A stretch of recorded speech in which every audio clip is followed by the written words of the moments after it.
has a shot, but it goes the other way. Libas. Hello, good evening, and welcome to another episode of the Wednesday Week. A little bit older than you. And I'm not touching this topic. I'm not touching it. Yeah. Mediocre, mid-table, rabble, aren't So I just want to be able to talk as much If you crap. play a night game, he has to turn the bloodlines on. No one would have believed that he would keep his job for as long as he had. But The Wednesday Week.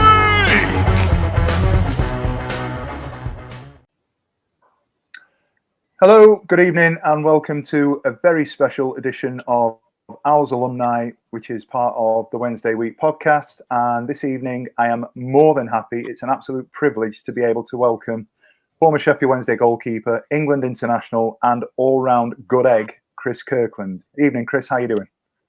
chaps? I'm good, thank you. Yeah, a busy day today, but yeah, I've been looking forward to this. So, delighted to be on. Thank you. Not many times you have someone looking forward to talk to us, is it, guys? I appreciate that, Chris. Yeah, Finished my day off well. So talking about obviously Sheffield Wednesday, the time that I had there and stuff, and so it's been a good day. But to finish off talking about the Owls is perfect. Brilliant. Just to get us going, what are you actually doing with yourself at the moment? What sort of things are you up to day to day at the minute? Yeah, so I'm the community representative for the LFC Foundation, so the Liverpool Foundation. So I do a lot of stuff in the community, go and see lots of different programmes. We run near enough 40 programmes throughout Merseyside, helping the youngest to the elderly, trying to give, life-changing opportunities and not that might not necessarily get, but just engaging with people. And obviously there's coaching involved with that as well, football, but there's mental health, there's employability, food banks, obviously school stuff as well, and then a lot of match day stuff for Liverpool. So as a former player, do the Q&As and the meet and greets and stuff. So, and then stuff personally as well, a lot of charity stuff. And a lot of got my own goalkeeper academy as well that we've just started back up again. So yeah, keeping nice and busy and lots of walking and lots of exercise in between. Yeah, that's spot on. Obviously, we'll get into that as we go through the course of the conversation tonight. Obviously, for those that are listening, it's myself, Stevie, is hosting tonight, and we've also got Ash and Blair with us. We'll start at the beginning. We'll do a little bit of your growth and your journey into football before we get to the Wednesday. Started at Coventry in the late 90s. How did it feel making your professional debut as a footballer? Well, it was awesome. I mean, I was quite late. I mean, I was an outfielder until I was 13, 14. Never really any good. I was always on the bench as an outfielder. What position, Chris? What position? Centre mid. Centre mid. Yeah, but couldn't play, to be honest. I wasn't very. The goalkeeper got injured one day for the team, and I was the only one on the bench as an outfielder. And the manager said, "Look, you're gonna have to go in goal. We've got no one else," and it sort of stuck from there. So from 14, near enough, my first game, to my debut at 18 in the Premier League, at 4 years, it's quite a rapid rise, and it happened really quick. So signed for the youth team at Coventry when I was 16.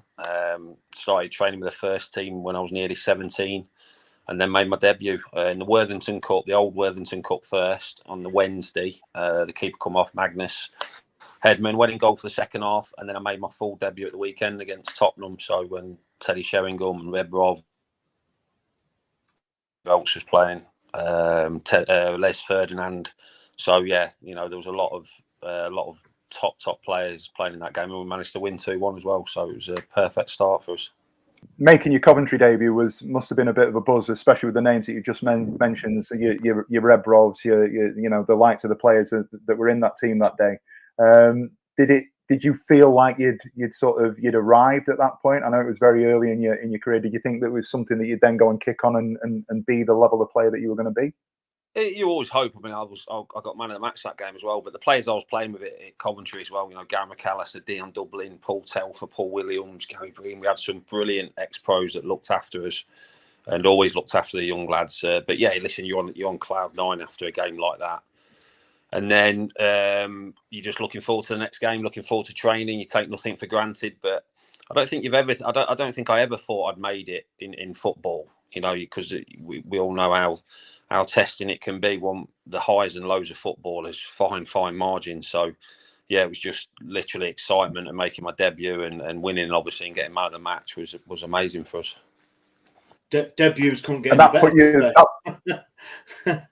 Debuts couldn't get any better. No. Man of the match, a win, and then facing all like was it Ferdinand, Sheringham, and all that. And I was on cloud nine. You just the whole weekend you're just thinking about it, and you go into training on Monday, and everyone's still buzzing because we beat Tottenham, and so the whole week then leading up to the next game was just pure excitement, and you can't wait for the next game. And did you feel like you started at that level and then just progressed going on, or were there ever any dips in terms of your sort of early progression, your early career at Coventry? Were any sort of low points?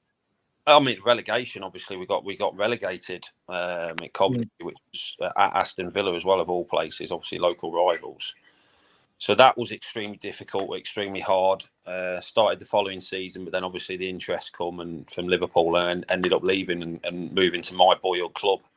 I used to stand on the Cop as a 7-year-old. We used to get the bus up from Leicester, from Hinckley, where we lived, and used to stand on the Cop as a kid. So, I was happy at Coventry, really happy. Still young. Was going to play, even though it was a championship. Was going to play every week, but obviously Liverpool come calling, and the club you support as a kid, it's very difficult to turn down. Yeah, and the fee was $6 million, wasn't it? Is that right? So they tell me. Yeah. Didn't get I didn't even when I went to Liverpool, I didn't even know what contract I'd signed. I was just. It's mad. People say we must have done, but you're going to Liverpool. They're going to look after you. They're not going to take the mickey. That's all your representatives. I just said, look, to get the deal done, and I want to sign, sort of thing. So didn't know fully until 2 or 3 weeks in, just what contract I was on and stuff like that. When you're young, you just it's football. You don't think about the other side. When you get older, obviously, and you come in, your contracts are obviously very important. The older you get, and they've got to be right for you and your family and stuff. But I just wanted to sign and get training straight away. And what was that squad like? Because you just come out the other side of the winning all the trophies in 2001 at Liverpool, hadn't they? And you're going in there. There was some talent in that Liverpool team. What was it like? Yeah, I was there. I mean, Stevie, obviously, Sammy Ipia, Emil Eski, Michael Owen. It was just, you looked around the whole dressing room and it was just full of internationals, and obviously they'd won the 5 trophies. So they were on a massive, massive high. So going into that bit, they welcomed us straight away. They settled in. There's some brilliant lads in there. Sat next to Jamie Carragher, because he sat next to his squad numbers. I was 22, he was 23. So it took me a while to understand what he was trying to say sometimes. He looked after us. They all looked after us from day one, and settled in, and still live on Merseyside now. And that's over 23 years ago, because this is home for us now. And my daughter was born here, so we love it on Merseyside, and it's a place we'll always stay. Brilliant. And it was Houllier that signed you, obviously, wasn't it? Great guy, special guy. He actually come home. It was international weekend. It was deadline day, but it was international weekend, so he wasn't due back in until the Monday. And he actually come back on the Friday. He wasn't due back till the Sunday. He come back late on the Friday and met us, which shows that the stature of the man and the person he is. He was just a proper gentleman, and looked after you, obviously the football side of stuff, but made sure that you were okay off the pitch as well. And not just you, but I had my girlfriend, wife now that moved up with me, always making sure she was okay. He was just a special person, yeah. And when we lost him a few years ago, it was during COVID, but I was lucky enough to be at Anfield. There was only about 50 people allowed there for his funeral, and I was lucky that I got there to be one of them. So yeah, I always owe him, because he made my dream come true. But he was also an awesome guy and a top manager as well. Brilliant manager.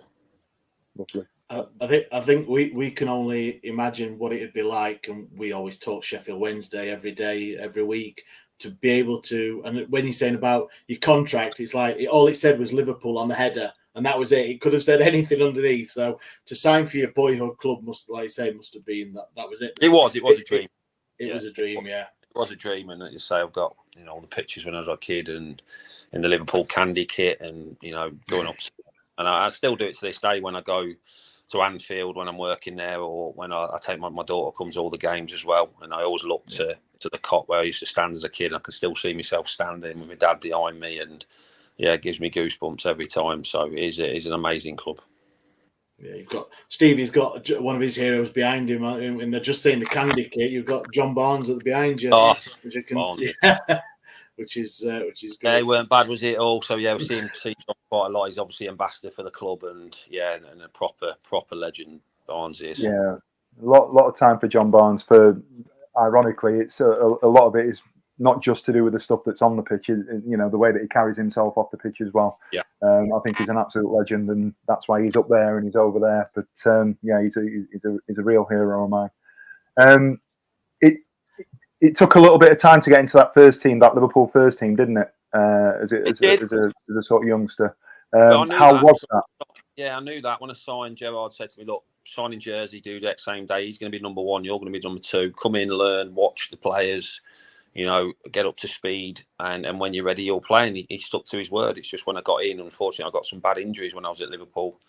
My back and my knee, did my cruciate, broke a few fingers and thumbs, but it was I knew exactly the situation when I went there. And then obviously when Gerrard left and Rafa come in, things completely changed, and he didn't want an English goalkeeper, so he said, "Look, you can go basically." And listen, they signed Pepe Reina, so it wasn't a bad swap, was it? But yeah, I knew I needed to live there. As hard as it was, I knew that I needed to get out, and basically they told me that I wasn't going to play and I wasn't going to be involved. So, but my next decision was big because I wanted to go back to a British goalie coach, which I had at Liverpool with Joe Colligan when I first went there. Rafa come in, changed it all, and it just didn't suit me. It was too easy. There was the work rate. There was nothing. I'd been used to hard work all my career. Growing up with Steve Bywater and Jim Blair at Coventry, and then Joe Colligan at Liverpool, it was you'd come off the training pitch knackered, and I used to love that. And it changed when Rafa come in with a goalie coach. So I knew that where I went to next was a massive decision. And Wigan, luckily, just down the road, rang and said, "Look, come here." Paul Jewell rang us, got Gary Walsh as your goalie coach. And when I went into Wigan, everything just a bit like Sheffield Wednesday when I first walked in there the first day, just felt right. Everything just clicked straight away. And that happened at Wigan, and went on the 4 years then, 2006, 2010, was probably the best I played during my career. I was captain there as well, and things just gelled from day one. So I was very lucky, and it was just down the road as well. And it was during that time that you made your England debut as well, didn't you? Yeah, so I made my England debut actually before my first game for Wigan. So yeah, it was in the midweek on the Wednesday, and then we played away at Castle on the Saturday for.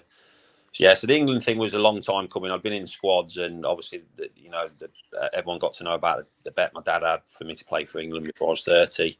I never knew about it until the day before the game, so he kept it. Didn't tell me for 13 years. Oh, really? Yeah, wow. Never told me. So I only got asked the day before the game when people knew I was going to be playing, and I said, "Listen, I've got no idea what you're talking about." So I rang my dad straight after and said, "Look, they've been saying this. Is this true?" And he went, "Yeah, it's true." He said, "I put it on after your first game in goal when you were nearly 14." He says, "But don't worry." But he says, "Don't think about that." He says, "We're all coming up tomorrow. We're just proud that you're going to play for your country." So it was amazing. So yeah, and then made my debut for Wigan on the Saturday, and I think I'm pretty sure Michael Owen scored, and we lost 1-0 because he was playing for Newcastle. So it was quite. But Wigan, as I said, like Sheffield Wednesday, some clubs you just walk into and things just feel right. Things just feel right straight away, and Wigan and Liverpool and Sheffield Wednesday were certainly those clubs. I was going to say that I was going to move on to Sheffield Wednesday, and that was going to be one of my first questions. What was your first impression of obviously Sheffield Wednesday? Obviously you signed. It was 2012. That's it. Dave Jones. Was that Dave Jones?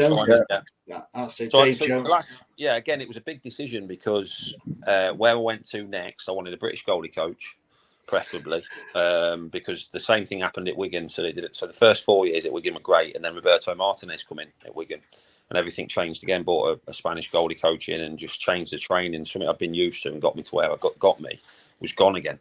So I knew where I went to after Wigan was a big decision, and got a call off Sheffield Wednesday. Everyone knows what a club Sheffield Wednesday is, the history and how big a fan base, and Hillsborough, and the stadium and everything like that. But I said, "Who's the goalie coach?" And he said, he said Andy Rhodes. So Andy rang me and said, "Listen," he says, "you don't know me," he says, "but I know you. I know your career. I know what you need. I've spoke to people." He says, "Come here and you won't regret it." and I said that'll do for me, and I went straight over and signed. And like I said at Wigan, as soon as I walked through the door at Sheffield Wednesday, it just felt right. Everything just felt right, and I got my form. But I'd not played for more or less 2 years, not through injury. I was fit, but I just wasn't preferred at Wigan. So everything just settled straight into it. I played every game that first season for Sheffield Wednesday, and just got back into my groove again. Second year as well, and then obviously things off the pitch, which materialised later on in my career, were happening, which unfortunately in the end caused me to leave Sheffield Wednesday in 2015, which was so hard to do because I loved it there, loved everything about the club. The fans took to us from day one, the dressing room, everything. But obviously, personally, I was struggling mentally and needed to get home, which was, I remember driving away. I was still in my kit. I was going to sign again for Sheffield Wednesday in 2015-16 season. I'm going upstairs to sign in the office in my training kit, ready for first day pre-season. And just said, look, I can't. I need to be home. And I remember walking out in my training kit and crying my eyes out. People didn't really know what was going on. It wasn't until a few days after, and still didn't really know what was going on until a few years after. But it was so hard and heartbreaking driving away from the training ground. That's really interesting because, forgive me, I'm getting the chronology right. Am I right in thinking that Stuart Gray was the manager at the time? Yeah. And how was? But sorry, who come in after Stuart? I'm sorry, my memory's terrible. Carlos Carvajal. So the first time Carlos met me was on pre-season first day, and got into his office and said, "I'm sorry, I can't sign. I need to be. I've got problems. I need to go home." And he was amazing with us. He says, "Well, listen, just the contract's there for you. Take a few days. I know all about you. I've been told about you. I want you to stay. I don't know you, but I want you to stay." But obviously, when I went away, my mind was made up that I wasn't going to go back, and it was Still look back to that to this day, and it's still the way it ended. Unfortunately, still breaks my heart to this day because of how much I had a connection with the club. Even though it was 3 years, I just loved everything about the club. My daughter and wife used to come over the night before games, and we used to stay in Sheffield when we could. But it was just too much for us, and I felt as though I needed to be nearer to home. And were there ever any teammates or anything that you'd confide in, or was it something that you just sort of kind of kept to yourself? And we talk about mental health as a struggle. Did you keep that struggle to yourself? Yeah, I said kept it to myself. And it wasn't. I ended up signing for Preston. I thought, I'm nearer to home. Everything will be all right. I'll go back to the way it was. My mental health will get better. But obviously, then the addiction side of stuff with the painkillers that come out a couple of years ago it gripped me. I was in a bad place, and ended up having to retire in because I just didn't want to play football anymore. Didn't want to do anything. Didn't want to train, and to say that now, something I've done all my career, to not want to train or not play for is, I was in a bad place. And listen, I could have carried on. I was 35 when I retired. I was fit. I was, physically fit. I could have carried on way into my 40s without a shadow of a doubt. But that's what mental health and addiction does. It can do damaging things to you. And what sort of impact does that have on, you talk with a real sort of warmth and fondness about your family, your wife, your kids, your daughter. What sort of impact does... And the dogs. Yeah. Well, listen, they never, they never leave my side, and it is. But my wife's just, she's incredible. We've been together since it's coming up to 25 years now. So she's just incredible. My daughter as well.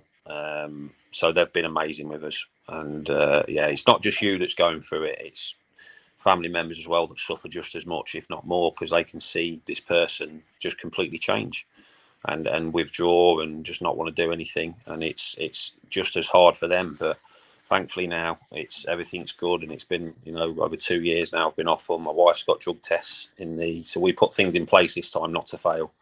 So drug tests in the house, so she can test me anytime. People know now, come out not for sympathy, not to get pats on the back, but just so there's no hiding place. Didn't want any hiding places. The postman knows never to give me envelopes because I was getting them off the internet. But just to be as open as I can about it, and not to be able to hide, because if you can get away with things, sometimes you will. That's just the nature of your people sometimes in your mind. But now, thankfully, everything's, I still have my down days like everybody does, where you think, I can't bother today. But, they're nowhere near compared to what it was years ago. So, yeah, my family and friends and the club, I still get messages off Sheffield Wednesday, and Liverpool have been amazing as well. So it's, things are looking steady at the minute. I always say that, people always say, and you say good, I'm good.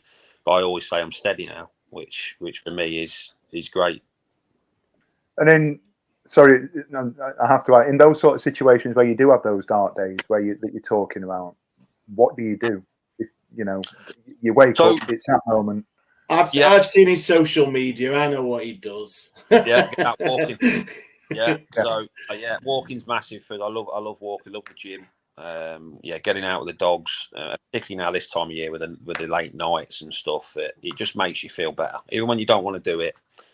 Sometimes you don't want to do things, but when you do, I mean, it goes hand in hand. Everyone says it, or everyone always says exercise and talking, but it's true. It's as simple as that. Exercise and opening up and talking are the two best things you can do, and I swear by it. So with the two dogs, and obviously I've always been used to exercise, but over the last 2 years in particular, that's my routine.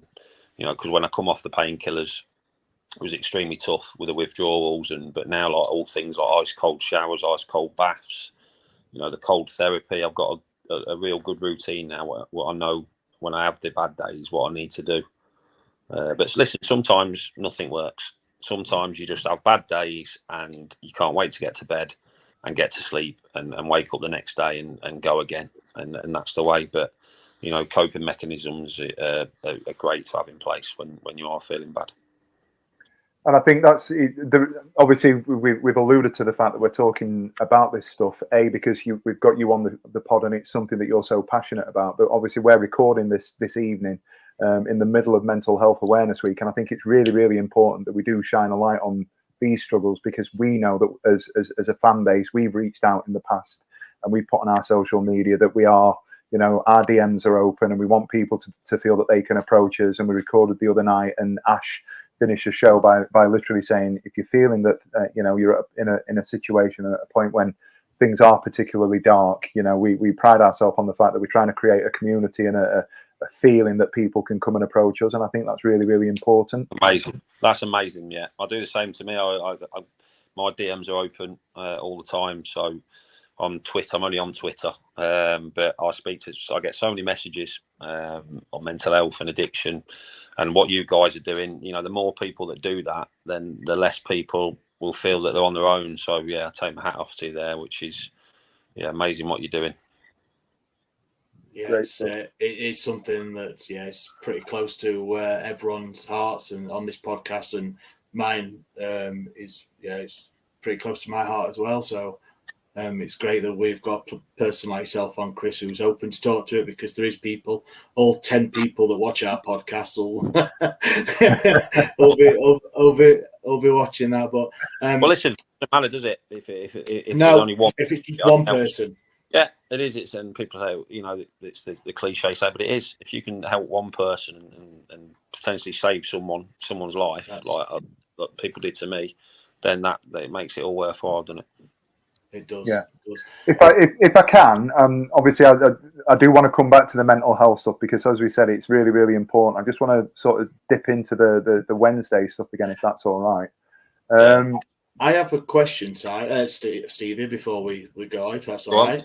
So we opened it up on social media this morning, saying obviously we were going to chat with yourself, Chris, and I got a DM from a friend of mine, and is known to this show. Is North Yorkshire Owls. He's got a supporters group. He's got all sorts.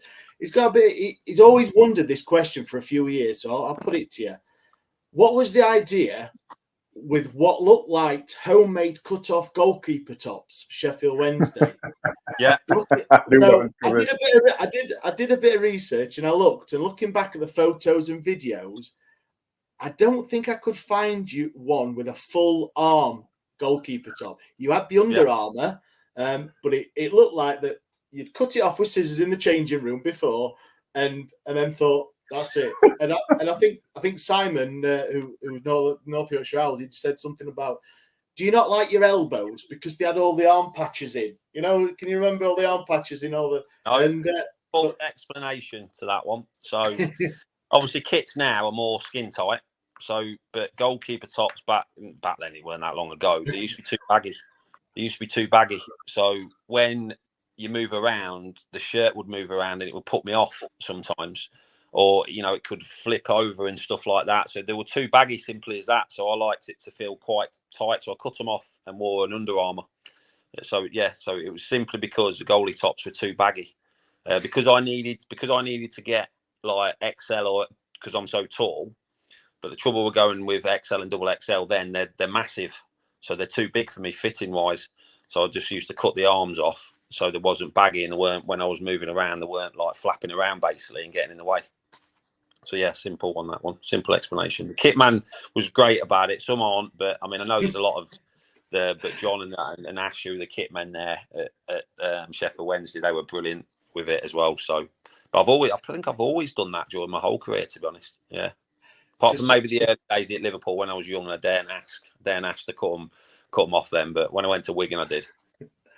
I'm a guy of a certain size, and I was a goalkeeper, and I never suffered from having tops too tight. The Sunday league. So it was Sunday league, pub league type of thing, and you got guys of all different shapes and sizes, and the goalkeeper was always, shall we say, a bit tight. So I never had that. I should have. But you were still good though. Not really. He's not bad, to be fair. I've seen him in goal. He's not bad. No, but I did enjoy it. I've got to say, I did enjoy it, especially when you save a penalty or something like that. And then all eyes are on you. I mean, you can. Their goalkeepers are villains and more chance heroes, aren't they? We saw the Blackburn game when we won 3-1 a couple of weeks ago. Goalkeeper has got one. Should we call it a whoopsie? And that's it. He's been. But then you got Emi Martinez who saves penalties, haven't you? So very unforgiving position at times. Yeah. When you came in and Dave Jones signed you, it was the year that we'd just come up, wasn't it? We'd just been promoted from League One, and you'd come in, and we had first signing, I think. Yeah. Steve Bywater. Yeah. What was said that pre-season in terms of the competition? There was no guarantees. I mean, Nicky Weaver was still there as well. There was no guarantees. He just said, "Look, come in." He says, "We know how good you are, but you're gonna have to come in and prove it. Come in pre-season, prove yourself." Which I love that. I love that challenge. Obviously, knew they'd gone up the season before, been very successful. So yeah, there was no guarantees. He didn't say, "Listen, you're number one." He just said, "Come in. You got to prove it pre-season that you deserve to play," and thankfully I did that. And what were the expectations around the club at that point? Obviously, we'd come up. Was there a remit of survival, mid-table consolidation, or? Well, listen, you want to finish as high as you can, but obviously, coming up from League One, you first and foremost you want to stay in the league, the next league you go up to, which thankfully we did, albeit very close towards the end of the season, obviously. I always remember that Middlesbrough game. That was. I mean, the atmosphere of that game and the relief at the end of the final whistle, and managed to play every game that season, which was great. But it was. But we had a brilliant. I always say this: the dressing room at Sheffield Wednesday. Your dressing room wins and loses your games and can cause you issues, or it can pull you out of trouble when you are. And the dressing rooms I was in at Sheffield Wednesday were incredible. Some brilliant lads. Everyone got on together. It was just, you couldn't wait to get in the mornings to see everyone and the training. And I've been very lucky to be in some brilliant dressing rooms, but Sheffield Wednesday was probably up there, apart from maybe Wigan, was probably up there with being one of the best. It was similar to this season, that season you're on about. We lost 10 games in a row, didn't we? We didn't win. Well, we started off great. We had a good August, didn't we? I think we were top and then of the league. And then we lost 10. Yeah, and then we lost 10 in a row. Was it 10 in a row? I'm sure it was horrendous, or 10 without a win. It was a really bad run. I remember it. I think it was 10. It might have been. And then it was Leroy Lita and Steve Howard who came in and sort of helped. There was a player we signed that summer from Barcelona, and to this day it blows my mind. I remember all his fans getting excited when we signed the strike from Barcelona. And let's be right, it was crap. Did you have any stories when he first walked through the door? Was anyone like, "Whoa, who's this guy?" No, and even if we did, I wouldn't tell you. Yeah. That's one thing I've never done. I've got asked a lot of the worst.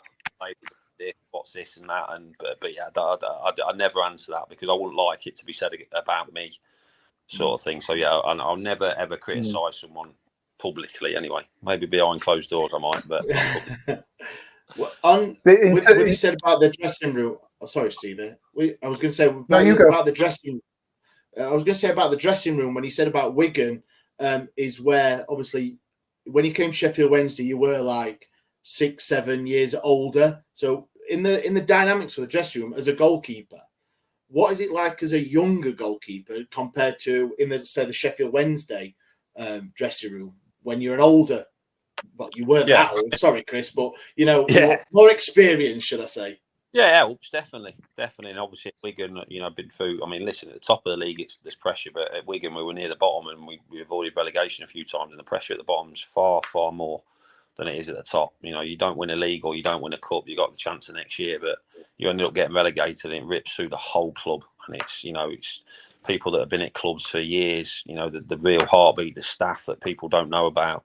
They're the ones that I was very conscious of it. And obviously the situation when at Sheffield Wednesday the first season, we were all very conscious of that as well, because people have been at that club for years and years and years, and these clubs don't run without people like that. So, but you try and bring that experience. I made them very aware of that as well, saying, look, we're not playing for ourselves here. We're playing for the staff. We're playing for people that have been here for years, their families, and everyone bought into that. There was no issues. That's everyone in that dressing room knew it wasn't just about football, about the club and. People working for the club, and obviously the fans as well.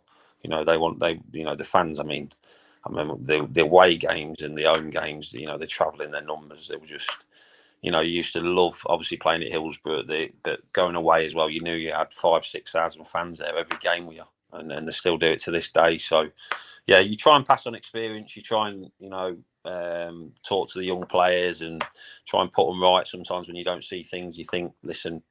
Try it this way, or you shouldn't really be doing that. So you try and lean on it, and the good ones will listen. Some will tell you where to go, but I never had that really during my career at all. The youngsters want to learn, and as I said, the dressing room, nobody would be. If anyone was big time or didn't want to do it, they wouldn't have been in the dressing room. Simple as that. So we had a great dressing room, marshalled well by quite a few of us. Who were the dressing room leaders? Who were the marshals? So, Anthony Gardner, when he called me, was brilliant. I had a lot of respect. Giles Coke, he was brilliant. He was just a great guy. Semi was awesome. Just had that respect, and we had some brilliant ones, to be fair. But everyone had their input. Nobody couldn't say anything, but everyone just gelled together. It was, and in the end, that's what kept us up as well, because if we lost the dressing room and there was bickering and stuff, we wouldn't. You don't stay up. Simple as that. Yeah, absolutely. We alluded to the fact a while ago that you went in there and it was a competition initially between you and Bywater. Now we've had Bywater on the show before. We had him on lockdown, and I can see by your face exactly where I'm going with this.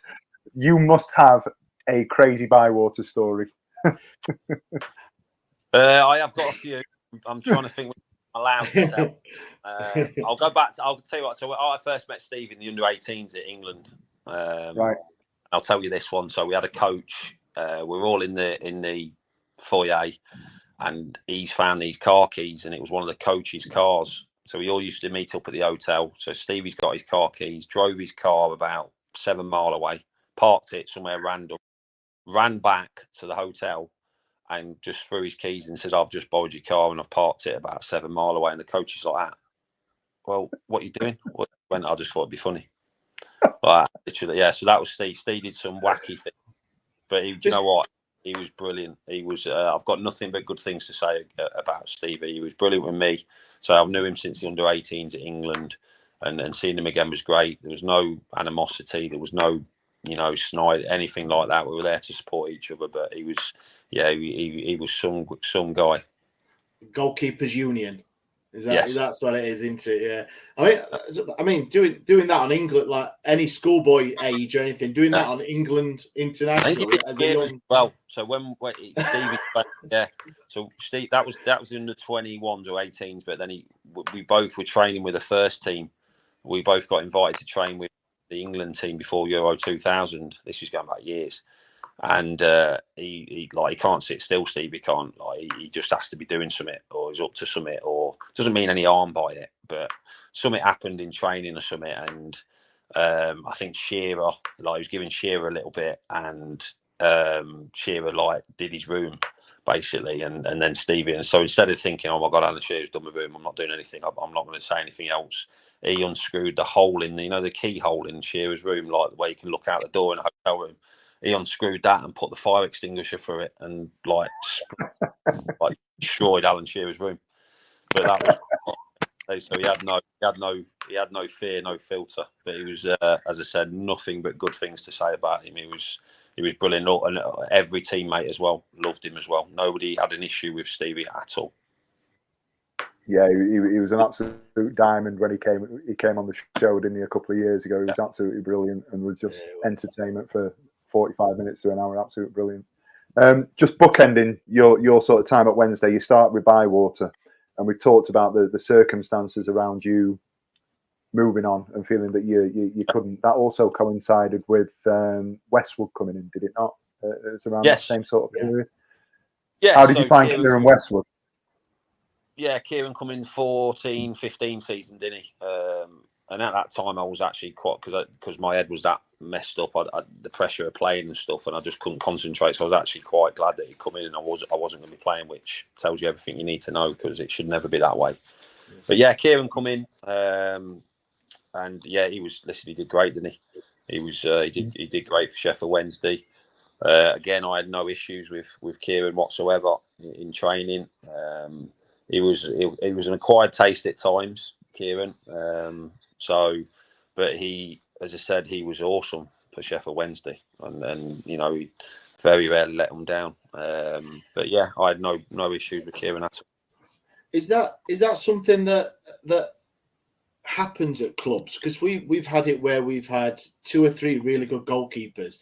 We've had Dawson and Beadle this season, Dawson and Wildsmith and Westwood. The goalkeeper union, and I said about it earlier, and it's always talked about. Is it like that, or that you've experienced that there is 2 or 3, 2 goalkeepers first team and an under 21 or a peripheral third choice, that you do spur each other on? Because we fans and everyone always speculates, oh God, he's not warming him up, he's not helping his mate. Do you know what I mean? They always with. Yeah, well, I was obviously, when I was there, Joe was there. The young lads, so I used to get in early. They used to come in the gym with us. I'm not sure they wanted to do it most mornings at 8 o'clock, but Andy Rhodes, the goalie coach, says, look, if Kirky's in the gym, you're in the gym. Simple as that. But I like to think that they learned a lot from that, and it helped them with their work ethic and stuff. And then obviously when Kieran come in, they sort of not but they, that Kieran sometimes spoke to them like not the way I would speak to them sometimes. So they would obviously come to me a lot of the time as well. But Kieran was the number one, and when you're in that situation, you back the number one and you support the number one. So the training's tailored around the number one. If the number one wants to play in the games or wants to do certain training, so which is the way it is at most clubs. But like I said, I've never had an issue with any goalkeeper that throughout my career that I've trained with. Because you have to get honest. That you have to try and listen. Sometimes you don't, and there is incidences, but you then try and keep the peace. That's really interesting to hear that if the fact that some goalkeepers will say, right, I want to be part of the training and I want to be part of the match, the training games and so forth, whereas others might take them away. Do they have the goalkeepers tend to have that sort of level of autonomy in terms of what they can and can't do, or is it more tailored to? Would Andy Rhodes say, I don't want you to do this, I want you to go and sometimes he would. Yeah, sometimes he would. So if it was day before game and you were going to go fling yourself around and do shooting for 45 minutes, he'd say, listen, but the older you get, you know what you need. You know your body, you know what you need. I knew what I needed, particularly on a Thursday and a Friday. Tuesday was my work day. I'd stay on until I was crawling off the pitch. Obviously, if you didn't have a game on a Tuesday or Wednesday, but yeah, Thursday, Friday were the most important days for me. I needed to do work, feel sharp, ready to go in the game. I had the same routine every week, particularly on a Friday, same drills and everything. Yeah, because I needed that to feel ready for the game on the Saturday. Magic. And just the last little bit on that, and to bring it back to the mental health stuff again, I was listening to you talking about the relief that you had when, you know, Westwood came in, and it meant that you were taken out the limelight a little bit. How was it in terms of, you talk about the relief? Was there ever a point that you'd have those U-turns or the 180s and you'd think, right, I want to be back in there, I want to go, or, you know, yeah, you do. How do you cope with those ups and downs? I knew that it would be the team that would suffer because I wasn't in the right place, and eventually, you know, you get away with it maybe 1 game, 2 games, but eventually it would catch up with you, and I didn't want the team to suffer. So I just wasn't in a place to right frame of mind to play. Simple as that. And you know, I could have been selfish and played, and it could have cost the team. But I knew that it would have cost the team definitely, and I didn't want that. So it was a bit of it was a relief. But then you think, yeah, you know, I got the odd game here and there, and you know, you'd feel great after it, but then you know you'd struggle again. So it worked. It turned out for the best for the team. When Kieran come in, obviously, and I wasn't playing as much. Yeah. I couldn't not ask you, if you don't mind, I couldn't not ask you about the Leeds game. Yeah, I asked about that a lot. I tell you, I mean, it was just, yeah, it was not pleasant. It was not. But I'll tell you what was worse, going back to Ellen Road 3 months after. Dear me. Yeah, I did not enjoy that one bit, I can assure you, yeah. So, yeah, the whole thing, we stayed in a hotel the night before as well, and they had to put security guards outside my room because there was death threats, and, you know, if any of my family went, and, yeah, it was crazy. And a lot of people saying, look, you don't have to play, don't play. And I was thinking, no, of course I'm going to play. You know, they had to put security guards and undercover cops by both posts, behind the goal. I got told about just before the game. Yes, I got told just before the game that, by the way, there is undercover police by your goals and the side of your goals and stuff. So yeah, but it was just, I mean, yeah, I must admit that was one game I couldn't wait to start and finish. Because, what was the score for that game? I can't remember. We lost 2-1. I think we went 1-0 up, didn't we, as well? Right. We lost 2-1, but it was just, yeah, I've never heard abuse like it.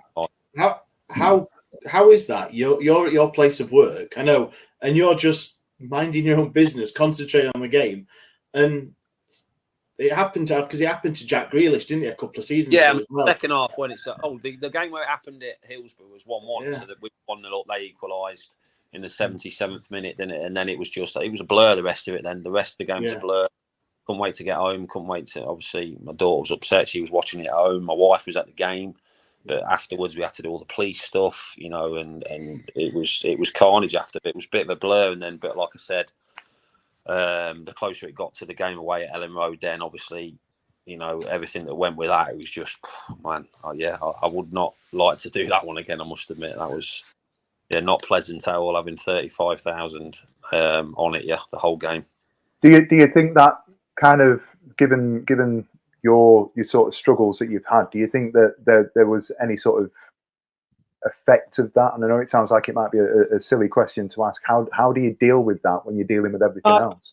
No, looking back now, I don't think about it. You know, I don't up and stuff like that. But listen, it wasn't nice. Don't get me wrong. It was not nice. But like I said, it was. Yeah, going back to Ellen Road 3 months after was probably harder. Definitely harder. How much did you enjoy the 6-0 then the season after? Oh man, that was awesome. I did turn to the Leeds fans a few times. Yeah, just held my hands up and stuff like that. That made it worthwhile. Definitely. That was a phenomenal game of football. It was, brilliant to play in. But yeah, just one of them games where everything went right for us, and obviously for them it didn't. But yeah, a bit of justice there, which was nice. Yeah. That was one of Stuart Gray's first games in charge, wasn't it? Just after Dave George. It was, yeah. I think it was.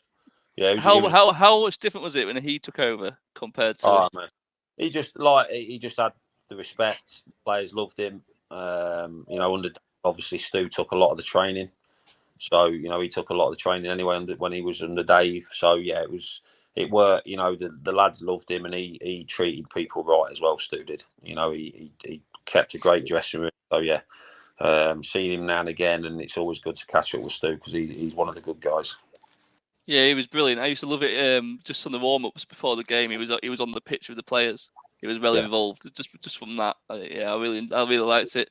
And as a quote, I always remember and I always think about is where he said, "It's a hard work will beat ability if ability doesn't apply itself," or something along those lines. Yeah. And... Oh, you used to come up with some belters, yeah. But all true though as well. When he spoke, he's one of them guys. When he speaks, you listen.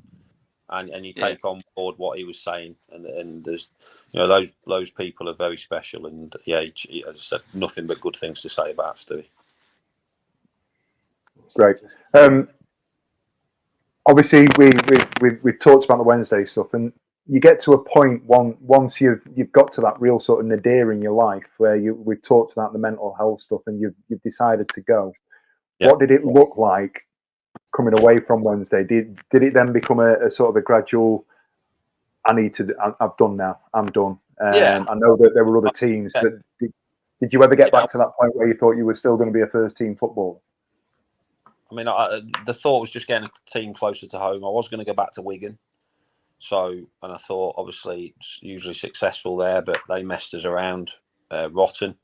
When I went back there, which was hard to take, and when you're feeling bad and when you're not in a great space and you keep getting these knocks, it makes things worse. So I just wanted to get back home. Wigan was my first choice. I was there. They failed me on a medical, saying I wasn't fit enough, and I just said, look, I've just had the best time ever at Sheffield Wednesday, the best fitness record out of everyone. Never missed any training, hardly at all. So I didn't understand that one. So I went up to Preston, but yeah, I knew I was getting towards. I knew I was getting towards calling it a day, even though I didn't want to, and I could have carried on for at least another 3 or 4 years. I just didn't want to do it anymore. What sorry, Stevie. What did it look like to yourself after football? I know obviously why you quit football or finished with football, but what was your immediate goals after that? Did you think, right, I'm going to be a manager, I'm going to be a coach, I'm going to be still in football or anything like that? Yeah, first it was getting off the tablets, so I managed to get off them. I retired, first it was getting off the painkillers, so I managed to get off them, but then when I was off them, I was good, but then I missed the routine of being a footballer, so I did try and make a comeback in 2017, but I've been out a year, so the body was obviously not having that at all. And then I started to miss being a footballer, so I went back on them. And then ended up in rehab in 2019.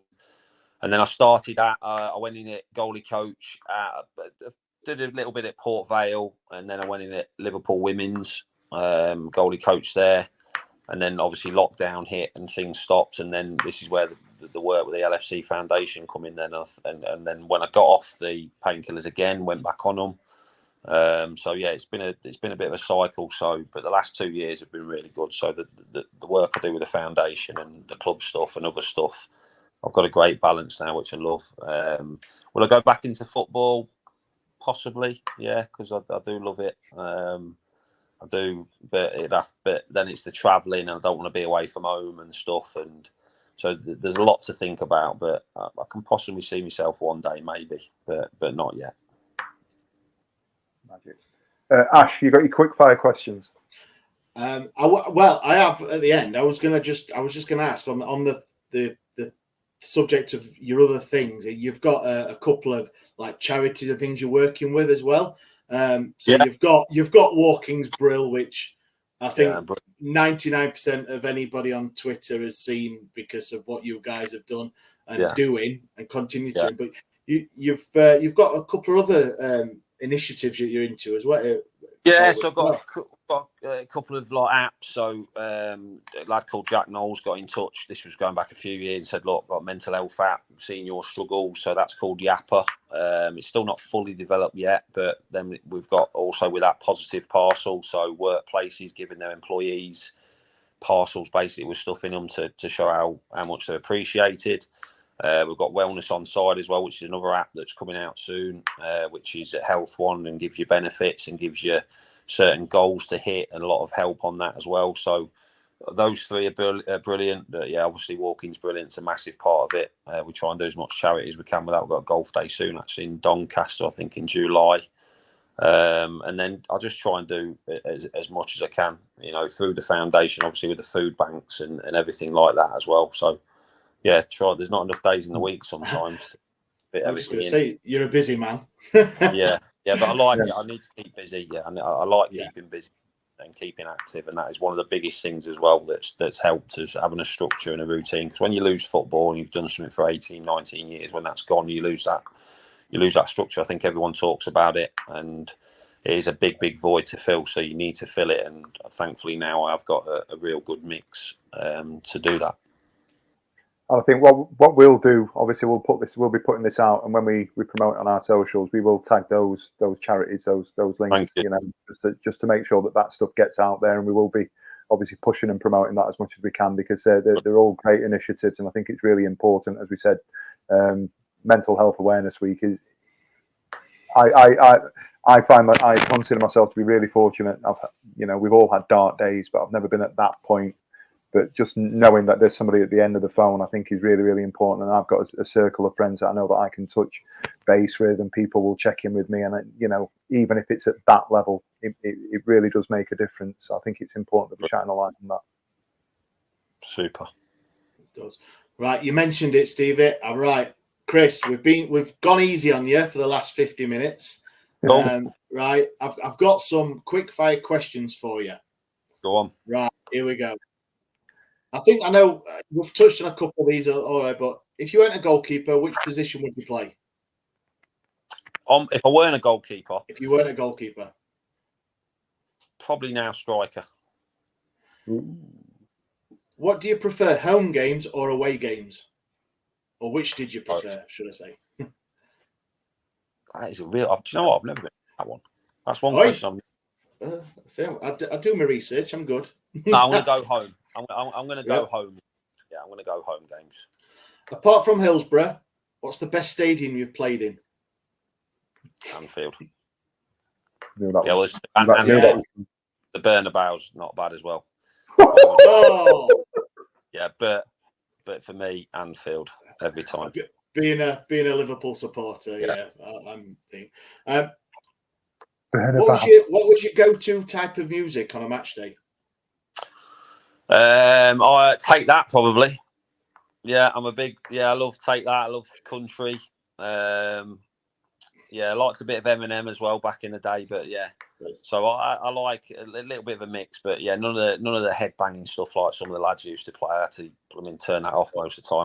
Some of the youngsters when they used to play all the hip and hop and all that, but yeah. But now on walks, it's all country music now. Nice. I know you said you didn't think, but you don't have to answer this one. Who had the worst fashion sense in the Chef Wednesday squad that you played with? I know you. Probably Mikel Antonio had some bad stuff. yeah, probably Mikel. Yeah, probably Mikel. He still does, from what I've seen. Probably him.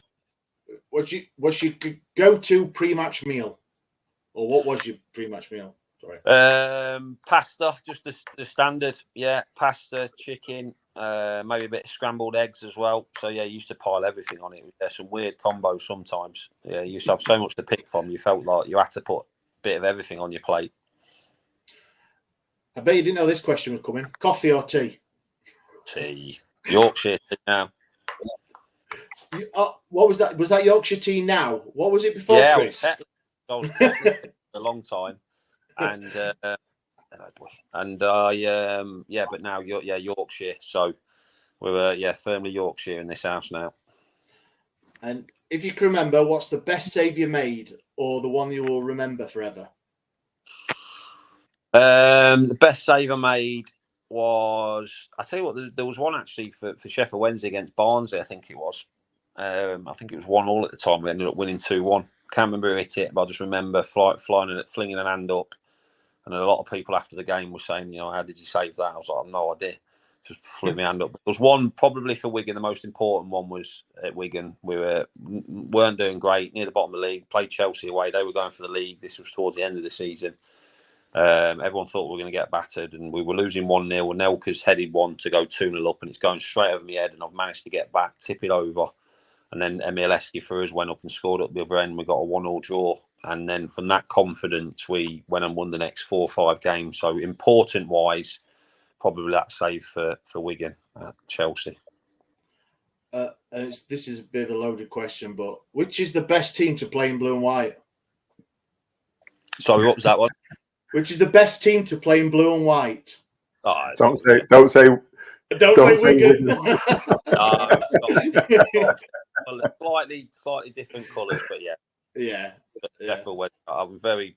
I look back now and to play for, for Liverpool, Sheffield Wednesday, Wigan, Coventry. I've been lucky that I've played for some brilliant teams, which I was, and luckily I was quite successful at them teams as well. So, but yeah, always look out for Sheffield Wednesday's results. Always look out. One of my bosses at the foundation, Katie, her and her dad are massive Owls fans. So when I went to the foundation, she was like, massive Sheffield Wednesday fan, you're my hero, and all this sort of stuff. I was thinking, well, I won't go that far, but she and she's just had a baby now, actually, Sophia. So on their list, I think they sent somebody to the club shop yesterday to get a little baby grow, Sheffield Wednesday baby grow. So yeah, big mention to Katie, because she's been amazing. We talk about people that when you're struggling and stuff like that, and look out for you. Katie at the LFC Foundation has been brilliant with me, and she's a massive Owls fan as well. Well, if she's short of any baby grows, we've got a couple on our website, on our shop, with all our logos and stuff on. So if she likes our podcast, you can treat a little one to a Wednesday week. And a dad as well. Dad's dad. I've been when we come back to the games. Actually, they've both come to the games with us, so we'll be coming again next season, and they're going to come over again. So yeah, it'd be great to come to Hillsborough again.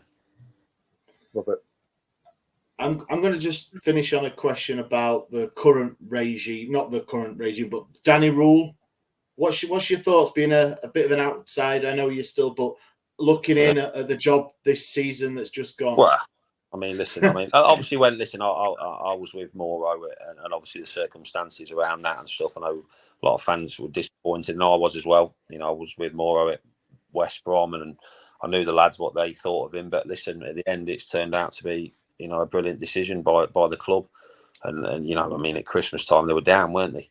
I don't think anyone would have said they'd have stayed up. And the run they've been on, it is unbelievable. It is the great escape. I mean, to go from where they were to staying up. But again, I come back to that the manager's done great, the players have done great, but also having the fans behind them. Don't underestimate how much the fans have played a massive part in that as well. So I was delighted. As I said, I didn't think it was going to be possible, particularly around Christmas time at all, like everybody. But the momentum they went on towards the end of the season, they thoroughly deserve to stay up, and hopefully they can build on that. Hopefully they can keep him, because I'm sure there'll be a bit of interest in him now as well. But hopefully they can keep him and they can progress next season, which would be great to see. And hopefully I can get to a few more games. I'm pretty sure that you'd be welcome back at Hillsborough any time, mate. Ash, Blair, have you got any other questions?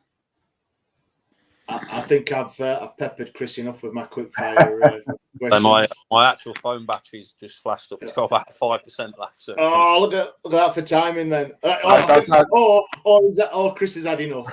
No, definitely not. I could talk all night. Chris, it's been an absolute pleasure.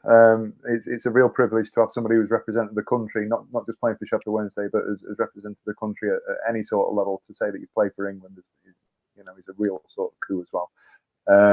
On behalf of the Wednesday week, I'd like to thank you for giving your time up this evening. And thank you guys for listening. As we've said, the charities and the initiatives that we've talked about this evening in terms of the mental health stuff, we will be sharing on our social media. We'll put it out on all our channels, as we are doing at the moment. if you are watching this on YouTube, please feel free to give us a like, subscribe, support and follow the channel. You'll find us on Facebook, you'll find us on X, you'll find us on TikTok. We're all over the place at the minute. All support is very much welcome, and we'll do everything that we can to get the word out there, because this week it's a real big one. Mental health is a really serious sort of initiative that we need to be getting behind, and I've said I'm a huge advocate of it. And we'd hope that if there's anybody that has listened to this and it's anything that Chris has talked about and we've talked about tonight is resonating with you, please feel free to reach out, jump in the DMs, whether that be on the podcast one itself, TWW cast on X, or our personal ones. You'll find those. You'll know who we are. Our DMs are always open, and we're more than happy to listen and support. Cheers, guys. We'll see you on the other side. Actually has a shot, but it goes the other way. Lebas. Hello, good evening, and welcome to another episode of the Wednesday Week. A little bit older than you. I'm not touching this topic. I'm not touching it. Yeah. Mediocre, mid-table, rabble on. So I just want to be able to talk as much If you crap. play a night game, he has to turn the bloodlines on. No one would have believed that he would keep his job for as long as he had. But